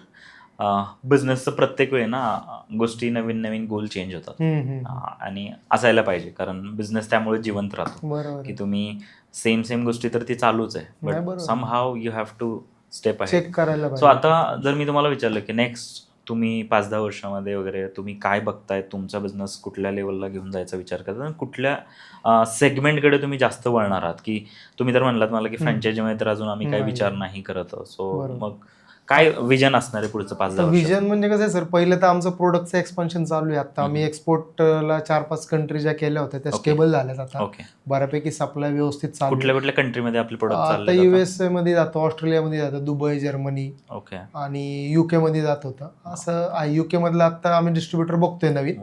UKचा काही इश्यू झाला त्यामुळे UKचं डिस्ट्रीब्युशन स्टॉप झाले. ओके. हे UK तुम्ही एक्सपोर्ट जे केलं, सॉरी मी तुम्हाला इंटरप्ट केलं, बट तुम्ही जे इंडियाच्या बाहेर घेऊन जायचा पण विचार केला. सो हाऊ दिस स्टार्टेड, म्हणजे विचार कसा आला आणि तुम्ही कसं कोणाची हेल्प कशी help घेतली? नाही म्हणजे कसं होतं, कस्टमर आता ज्यावेळेस आमच्याकडे मिसळ खायला यायचे ना, तर एखादं काय म्हणायचं, अरे मी इथं मिसळ खातोय पण आता काय झालंय मी तिकडे शिफ्ट झालोय, तर मला काय होतं आता तुझी मिसळच खायला मिळत नाही. म्हणजे कस्टमर पण शेवटी एखादा आता प्रभात रोड आहे, एखादा माणूस आता समज वानेरमध्ये आहे किंवा कुठंतरी विश्रांतवाडीला गेला, त्याला एवढं लांबून येणं तर जमत नाही, तोही म्हणायचा. किंवा आता काही कस्टमर असे होते की नाही रे माझा मुलगा कुठेतरी बाहेर आहे, मला त्याला मिसळ पाठवायची आहे. मग ते अशा ह्याच्यामुळं आम्ही कसं केलं की काहीतरी मग आपल्याला ह्याला हे केलं पाहिजे की ती मिसळ आपली तिथपर्यंत पोहोचली पाहिजे. Good idea. म्हणून मग त्या दृष्टीने केलं. तर मग कसं झालं की त्याच्यामध्ये आम्हाला असं थोडंसं मार्केटमध्ये कसं आहे की बाबा आपण एक्सपोर्टला पण आपल्याला कुठेतरी चांगलं हे आहे, चान्सेस आहेत की जिथं आपण केलं तर आपलं बिझनेस वाढू शकतो. मग एक्सपोर्ट त्याच्यामध्ये हे झालं. आता लोकलला पण बरेचसं हे प्रोडक्ट दुकानांमध्ये जसं सांगितलं की दोराबजी, ग्राहक पेठ इथं पण आपलं आहे. म्हणजे लोकांना नाही शक्य होत इथं दुकानात येऊन, ती लोक ते परचेस करतात ना. मग त्यामुळे कसं होतं की तो एक आपला शेवटी कसं आहे की आता तिन्ही साईडनी म्हणजे व्यवसाय कसं होतं की एका दृष्टीने शेवटी कसं तुमच्या दुकानात येणारा हा कस्टमर तुमचा डायरेक्ट कस्टमर आहे. बिझनेसमध्ये आपण म्हणतो ना की दोन गोष्टी आहेत, एक तर कस्टमर तुमच्याकडे येतो ना तर तुम्ही कस्टमरकडे जातात, अशा दोन वेनीच होतं. आता स्विगी झोमॅटो काय आहे की आपण कस्टमरकडे जातोय की बाबा हे चला त्यांनी ऑर्डर केली, आपला माल त्याच्यापर्यंत जातोय. किंवा आता आपण एक्सपोर्ट करतोय, आपण तिथपर्यंत जातोय.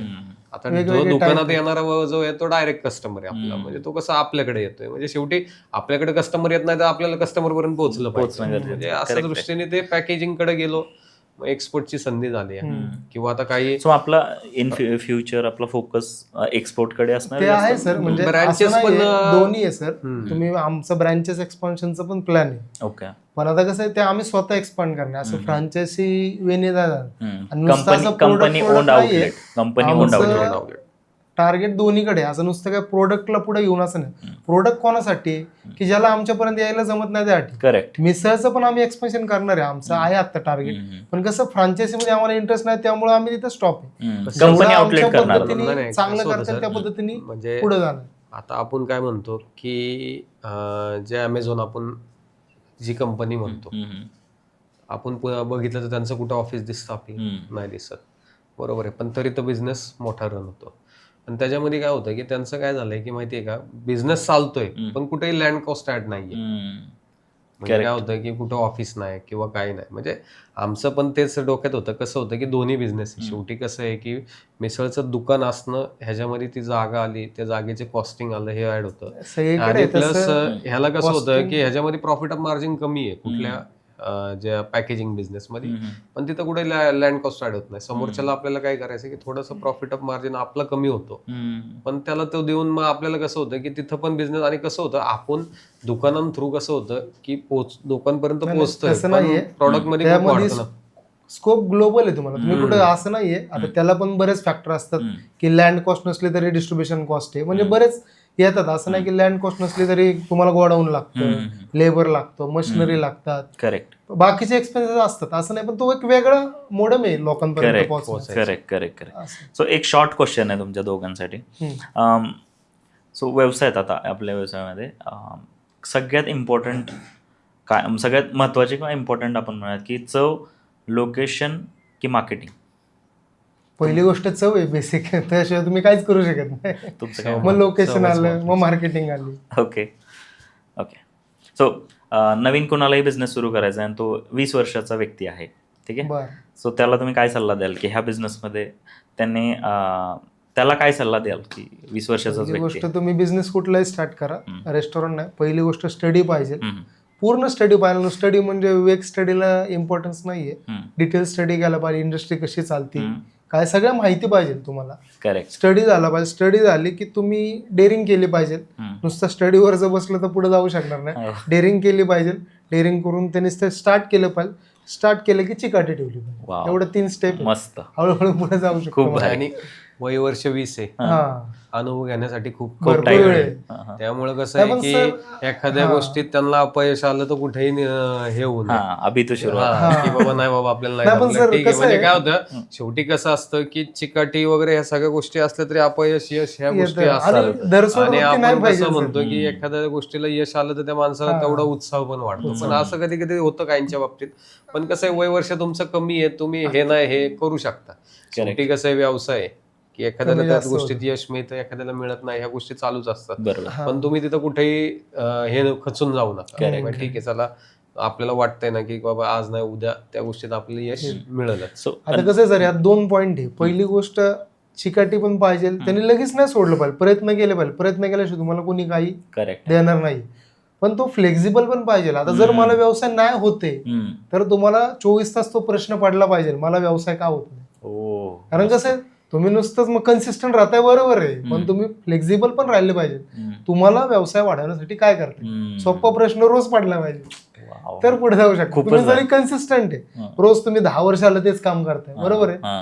आता तर तुम्हाला मग प्रश्नच पडत नाहीये. प्रश्न मग तुम्ही तेच आणि बरोबर धंदाही वाढत म्हणजे- नाहीये. नाही, मग कसं होईल? व्यवसाय मला होतो. सांगा ना तुम्ही, आता नाही, जर काही- तुम्हाला काही- एखादी इंडस्ट्री आहे, मग लोक म्हणतील मी आता 10 वर्ष आलो तरी माझी प्रगती होत नाही. अरे. पण ती जर 10 वर्ष तुम्ही टिकून आहे, बरोबर, पण तुम्हाला प्रश्न पडला पाहिजे की मी कस्टमर कसे आणू, मी कस्टमरला काय वेगळं दिलं पाहिजे, हे सगळे प्रश्न पडले पाहिजे. म्हणजे आणि ते तुमच्या डोक्यात 24 तास 24 तास पाहिजे. असले तुम्ही नुसते आले केलं 4-8 तास काम घरी गेले तसं नाही होत. आणि त्याला धंदा management म्हटलं की तुम्हाला आपली ग्रोथ 24 तास तेच आहे पाहिजे. ना, जरी आपल्याला त्या कॅल्क्युलेशन मध्ये कळते ना हा. दरवर्षी आपली 10% 15% तरी ग्रोथ Growth होतीये का? नाही मग गेल्या वर्षी आपण इथपर्यंत सेल करत होतो, आपल्या ह्या वर्षी वाढले का, म्हणजे सीधा ठीक आहे. आपण काय म्हणतो नाही तुम्ही खूप असं 1-2 महिन्याला 3 महिन्याला कसं होतं, मोठ्या मोठ्या कंपनीज हे 2-3 महिन्याला बघतात. वाढतं. आपण तेवढं लेवल नाही पण वार्षिक तर बघू शकतो ना, Correct की आहे. नाही बाबा गेल्या वर्षी आपला एवढा सेल होता, आता एवढा झालाय का, मग तो काय झालाय स्टक झालाय, मग काय वाढलं का पाहिजे, कुठनं आपल्याला संधी शोधल्या पाहिजे का, हे बघितलं पाहिजे. म्हणजे काही जण कन्सिस्टंट असतात, नाही असं तेच नाहीये, केलं तर पण नाही थोडस होऊ हे पण शकत. फ्लेक्झिबल पाहिजे, पाहिजे. तुम्हाला आणि काय बदल केला पाहिजे हे पण कळलं पाहिजे. करेक्ट. तुम्ही बदलच नाही केला तसंच करता नुसते कन्सिस्ट, त्याला पण उपयोग नाही. इनोव्हेटिव्ह पाहिजे थोडंसं, तुम्हाला कसं काय करता येईल Yes. ते पण महत्त्वाचं. अजून एक मला आत्ताच्या लेटेस्ट क्वेश्चन सोबत आला होता की सपोज तुम्हाला लोकेशन चूज करायचं आहे कुठलंही, तर अशा 3 कोणत्या गोष्टी आहेत की तुम्ही रेस्टॉरंट किंवा तुम्ही मिसळ हाऊस टाकताय किंवा जे काही आहे, तर ते चालू करण्यासाठी कुठल्या लोकेशन फाइंड आउट करताना अशा 3 गोष्टी कुठल्या लक्षात ठेवल्या पाहिजे? पहिले तर कसं होतं, लोकेशन फाइंड आउट करताना तिथं रेसिडेन्शियल क्राऊड किती आहे, ओके. कमर्शियल क्राऊड किती आहे, करेक्ट. तिथं फुटफॉल किती आहे, किती लोक येतात. म्हणजे कसं होतं सर, पहिली गोष्ट तुम्ही तिथं जाऊन बघितलं पाहिजे स्वतः, की तिथं गेलं पाहिजे, तिथं गर्दी किती होती, किंवा बाजूला कुठलं काय अजून त्या आपल्या टाईप इंडस्ट्रीमध्ये असेल त्याकडे कस्टमर किती आहे, Competitive तिथल्या analysis. लोकांना आता सपोज तो बर्गर विकतोय, अजून तिथं काय लोकांना अपेक्षित आहे, हे म्हणजे प्रत्येक गोष्टीमध्ये तिथं कशाची कमतरता हे पण शोधलं पाहिजे. करेक्ट. आणि जरी तुम्हाला कॉम्प्युटर असेल तर असं नाही की तुम्ही चालू करू शकत नाही. जर चव असेल तुमच्याकडे तर, आणि जरी कॉम्प्युटर असला प्रत्येक टेस्टला वर्ग आहे असं नाही होणार करेक्ट. की 100%. त्याच्याकडेच लोक प्रत्येकासाठी audience आहे. वेगळं असं नाहीये. म्हणजे प्रत्येक आज जण आपण धंदा करतो, बघितलं ना, प्रत्येकाला वेगवेगळे. लक्ष्मी रोड हा आपण काय विचार करतो की सोन्याचं. सोन्याचे सगळी दुकान हो. सगळीकडे जातात सगळ्या लोक. दुकानांचे ब्रँड हा. आहेत ना, पण सगळे चालतात. सगळे चालतात. असं काही हे नाहीये. शेवटी कसं आहे तुमच्या चांगल्या ग्राहकातनं पद्धतीने तुम्ही guest ठेवा. आला पाहिजे असंच मत. आणि रेस्टॉरंटच्या बाबतीत म्हणताल ना तर 2 गोष्टी आहेत की एक तर तुमचं जर प्रॉडक्ट फायनल असेल, म्हणजे आता समज आपण मिसळच्या दृष्टीने एक विचार केला की मला माहिती आहे की माझे मिसळ हा मेनू आहे, तर तुम्ही ठीक आहे. आता कधी कधी काय होतं की एखादी जागा अशी असते की सगळं चांगलं आहे, पण आपल्या त्या सकाळच्या नाश्त्याच्या मेनूला ते कधी कधी क्लिक होत नाही. ती म्हणजे संध्याकाळी त्या timing एरियात पण गर्दी matter असते. करतो. म्हणजे कधी कधी काय होतं, आपलं म्हणजे प्रॉडक्ट काय आहे हे महत्वाचं. आता समज एखादा एरिया आहे तो डायनिंगला संध्याकाळची खूप गर्दी असते. बरोबर. म्हणजे आता तुम्ही काही ठिकाणं बघताल ना की संध्याकाळची खाऊ गल्ली खूप चालतात, खूप चालतात. पण सकाळी तिथं काही कोणीच नसतं. नसतं. आता Time तुमचा पण मेनू matter जर करतो. असं आहे की मिसळ आहे आणि तुम्ही संध्याकाळची खाऊ गल्ली बघून तिथं टाकताल तर उपयोग नाही ना. ते पण time म्हणजे matter. शेवटी खूप कसं आहे important की point आहे. तोही महत्वाचा आहे. तुमचं प्रॉडक्ट फायनल असेल तर तुम्हाला हे विचार करणं इझी आहे. हम्म. कधी कधी काय असं असतं की तुमचं ठीक आहे ना, माझं पूर्ण डायनिंग रेस्टॉरंट आहे की सकाळपासून संध्याकाळपर्यंत ओपन राहणार आहे, मग त्या ठिकाणी तुम्ही जाऊ शकता की नाही बाबा ठीक आहे, मला सकाळी जरा गिराईक थोडं कमी राहील, पण संध्याकाळचं इथं जास्ती Correct. वॉक इन आहे. म्हणजे Correct. असं होतं. आता आपल्या बाबतीत म्हटलं तर मला सकाळी तिथं गिराईक आहे का हे बघणं खूप महत्वाचं आहे. म्हणजे जर मिसळ या मेनूने जर विचार केला हॉटेल लाईनला, दुसरी गोष्ट सांगितलं जसं रेसिडेन्शियल कमर्शियल अशा दोन्ही गोष्टी विचारात घेतल्या पाहिजेत. शेवटी कसं होतं की सोमवार ते शुक्रवार तुम्हाला फॅमिलीज किती गिराईक देतील ह्याला लिमिटेशन आहे. शनिवार रविवार तुम्हाला फॅमिलीज देतात. सुट्टीच्या दिवशी गिराईक देतील, पण कसं असं थोडंसं कमर्शियल असेल तर तुम्हाला सोमवार ते शुक्रवार गिराईक रोटेशन मध्ये छान राहील. मग तुम्हाला कसं होतं की आता दुकानांची भाडी खूप आहेत, अशा केसेसला काय होतं की जर डेली रोटेशन पण तुमचं सोमवार ते शुक्रवार चांगला असेल तर त्याला फायदा खूप चांगला होतो. करेक्ट. नाही तर तुम्ही फक्त शनिवार रविवार बिझनेसवर डिपेंड राहिला तर मग कुठेतरी म्हणतो ना आपण की मग लॉस कडे जातो. मग बाकी दिवस काय नाही, फक्त शनिवार रविवार धंदा करतो, ते काय उपयोग नाही होत. मग ते थोडंसं Costing सगळ्या problem दृष्टीने होतो. कॉस्टिंगला विचार केला तर सगळीकडे रोजचा बिझनेस थोडा चालू असतं. आता कसं जर ट्रेंड आहे की कुठलेही जरी फेमस रेस्टॉरंट असेल त्यांचं वीकडे आणि वीकेंडच्या धंद्यामध्ये खूप खूप तफावत मोठा आहे. डिफरन्स असतो. म्हणजे असं होतं की तुम्ही बघताल की बाहेर खूप गर्दी असते, बरोबर आहे, शनिवार रविवार म्हणजे अगदी जेवढी लोक बसतात त्याच्या डबल बाहेर उभे राहिलेले असतात. बाकी दिवस ते एकदम निवांत असतात. म्हणजे असं पण होतं. नाही होत, शनिवार रविवार गर्दी असते बरोबर आहे, पण तुम्हाला काहीतरी पाहिजे धंदा. तुम्ही सोमवार ते शुक्रवार बसून नाही राहू शकत. म्हणजे की तो पण खूप महत्वाचा पार्ट आहे. करेक्ट. आणि हे सगळे पॉइंटर्स तुम्ही लक्षात घेतले पाहिजे. सो तुम्ही जो आता एक्सपोर्ट वगैरे करताय सगळं, आणि बऱ्याच तुम्ही सगळ्या डीमार्ट पासून सगळीकडे आता आपले प्रोडक्ट पोहोचले, सो रेडी टू इट जो आपले प्रोडक्ट आहे, सो तुम्ही काही दाखवू शकताय की ते त्याचा विचार कसा आला, आता काय केलं आपण त्याच्यामध्ये? आता हे रेडी टू इट मिसळचं बॉक्स आहे. याच्यामध्ये एका वेळी 4 मिसळ होतात. त्यात 2 व्हेरिएशन आहेत. एक 2चं आहे, म्हणजे 2 मिसळचं एक आहे आणि एक 4 मिसळचं एक. तर याच्यात तुम्हाला काय, ह्यात 2 पॅकेट आहे. एक ग्रेव्हीचं पॅकेट आहे, एक फरसाणचं पॅकेट आहे. ग्रेव्हीमध्ये मटकी पण असते. तुम्हाला फक्त पाणी टाकायचं ग्रेव्हीमध्ये आणि गरम करायचं. कांदा, लिंबू, पाव एवढं घ्यायचं, मिसळ तयार होते. आणि दुसरी गोष्ट यात प्रिझर्वेटिव्ह कोणतेच नाहीये, प्रिझर्वेटिव्ह फ्री आहे. आणि टेस्ट जशी शॉपमध्ये भेटते तशी लागते.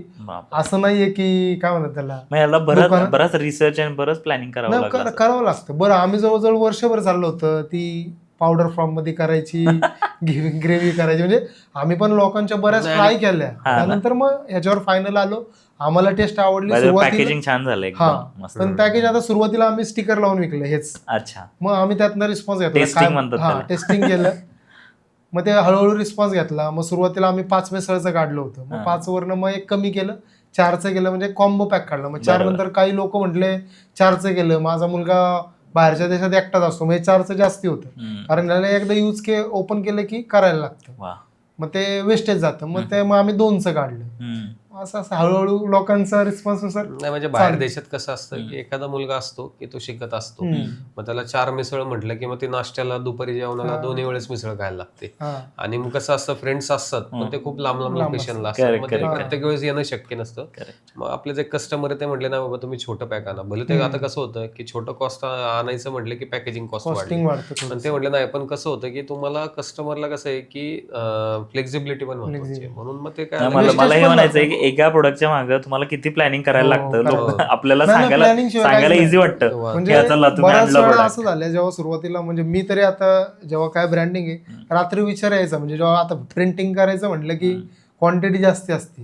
मग म्हणजे आता आम्ही सुरुवातीला जेव्हा नवीन होतो, हे आम्ही टाकलंय का, ते मी टाकलंय का, रात्री मी झोपेत उठून 12 वाजता उठून बघितलेलं आहे की मी हे ऍड केलंय का म्हणून. बापरे. म्हणजे मी हे सांगतोय, मी जे माझ्याबरोबर घडलं, मी जेव्हा टाकलं, कारण एकदा तुम्ही प्रिंटिंग केलं की त्यात बदल करणं अशक्य आहे.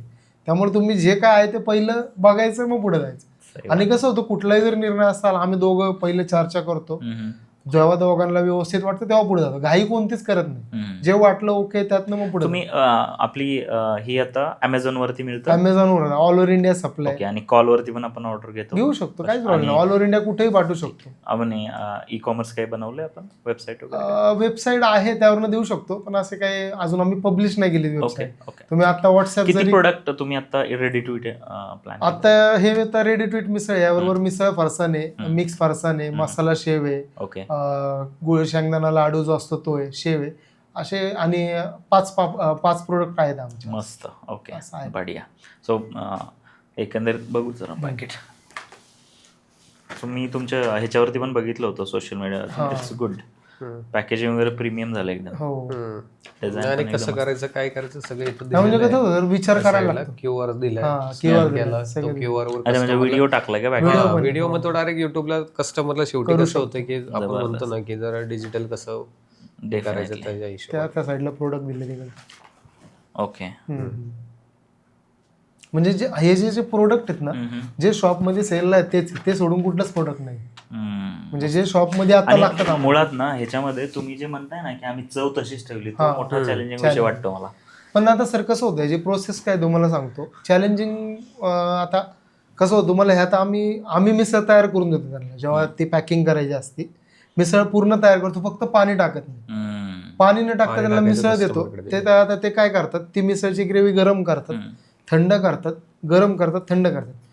एखादं प्रोडक्ट खराब कधी होतं, आपण तुम्ही जर नॉर्मल टेम्परेचरला ठेवलं, त्याला बॅक्टेरिया लागतो, मग खराब होतं. बॅक्टेरियामध्ये खराब होतं. मग ह्या जे गरम आणि गारमध्ये काय होतं, त्यातल्या बॅक्टेरिया ते पूर्ण काढतात आणि त्या पॅकिंग मध्ये टाकतात. मग त्याचा हवेशी संपर्क तुटतो, बरोबर, आणि मग त्या म्हणजे बॅक्टेरिया तयार होत नाही. आणि हे नॉर्मल रूम टेम्परेचरला राहतं, याला फ्रीज वगैरे असं काय लागतं. जबरदस्त, असं आहे. बढिया बढिया. फक्त त्यात गरम होतं, गार होतं, एवढीच प्रोसेस, बाकी काहीच प्रोसेस नाही. म्हणजे नॉर्मल भाषेत सांगितलं. नक्कीच नाही, आवडलं सर मला. म्हणजे काय ना, हा डिफरन्शिएट पण इम्पॉर्टंट आहे.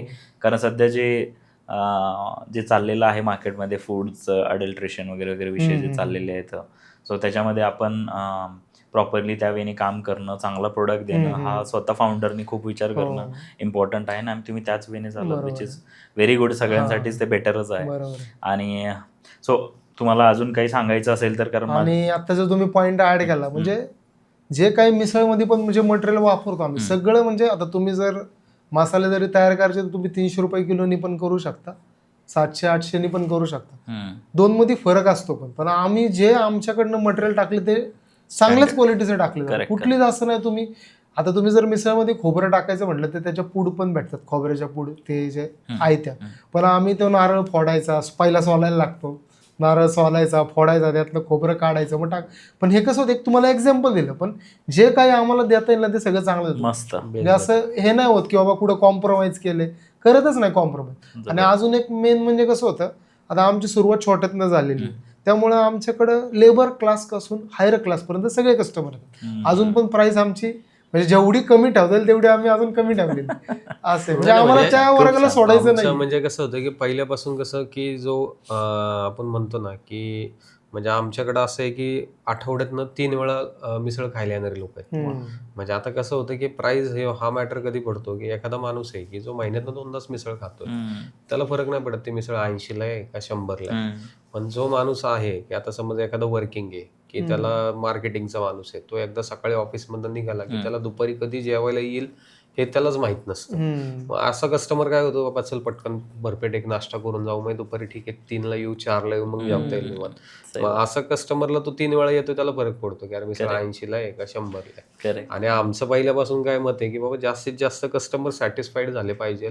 त्यामुळे कसं होतं की आपल्याकडे येणाऱ्या कस्टमरचा व्हॉल्यूम जास्ती आहे, भले ठीक आहे प्रॉफिट ऑफ मार्जिन आपल्याला कमी आहे, पण शेवटी कसं होतं की तो हा सगळा तुमचा माइंड गेम आहे की बाबा तुम्ही जास्ती लोकांपर्यंत पोहोचताय, ठीक आहे प्रॉफिट ऑफ मार्जिन कमी पडतं. लोक जर म्हणजे 100 मिसळ विकायच्या तर आपण 120 विकतो, शेवटी प्रॉफिट तेवढंच मिळतं, फक्त मिसळ वाढले जातात आणि शेवटी ग्राहक पण तेवढेच वाढले जातात असं होतं.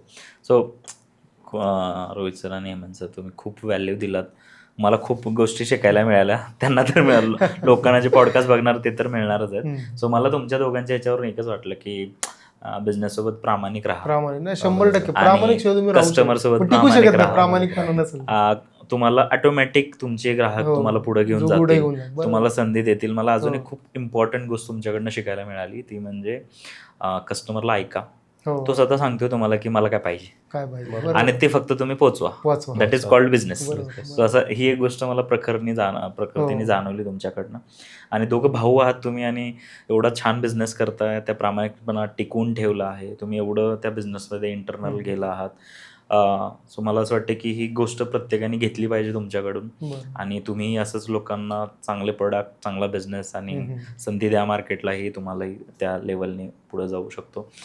अजून एक खूप इम्पॉर्टंट मुद्दा की तुम्ही एक्सपोर्ट क्षेत्रामध्ये चांगलं विचार हो. करताय, करतोय म्हणजे आणि चालू नेहमी आहे. आपलं फोकस असला पाहिजे. ॲज अ मार्केटिंग कंपनी म्हणून आमचा फोकस हा असतो की लोकेशन वरती अटकून नको राहायला बरोबर लोकांनी, ना, खूप सगळे लांबवर global जायला व्हायला पाहिजे, पाहिजे. सगळ्यांनी ग्लोबली जायला पाहिजे. हम्म. आज आम्ही इथून काम करतो, कितीतरी कस्टमर आहेत जे दुबई, US, इंडिया, म्हणजे इथला पुण्यातला व्यक्ती आज त्याचे कस्टमर बँगलोरचे आहेत, बरोबर. आणि मार्केटिंग क्षेत्रात आम्ही राहून थोडीफार काहीतरी आम्ही त्यांना हेल्प करू शकतो, बरोबर, विच इज बरोबर. So good. म्हणजे ते, Good आहे. आणि ही गोष्ट तुम्हाला सतत जाणवली पाहिजे, आणि ही हो. गोष्ट मला तुमच्याकडनं दिसली. बरोबर. सो तुम्हाला दोघांनाही, तुमच्या पूर्ण फॅमिलीला आमच्याकडनं खूप खूप शुभेच्छा. पुढच्या बिझनेस तुमचा खूप मोठा हो. तुम्हाला अजून काही आमच्या लीड टू सेलच्या ऑडियन्ससाठी काही संदेश द्यायचा असेल तर पहिलं तर द्यावा. तुमचं Thank you so धन्यवाद, आम्हाला इथं खरं बोलवलं आणि संधी दिली बोलायची, त्याबद्दल much. Thank you so धन्यवाद. much, sir. Thank you so much. ऑडियन्सला सांगण्यासारखं म्हणजे काय नाही, काम करा, कस्टमरला सॅटिस्फाय ठेवा, पुढच्या गोष्टी ऑटोमॅटिक घडतात. कन्सिस्टन्सी पाहिजे. Correct. Thank you. चला, Thank you so much, sir. Thank you. Thank you. भेटूयात परत. Thank you.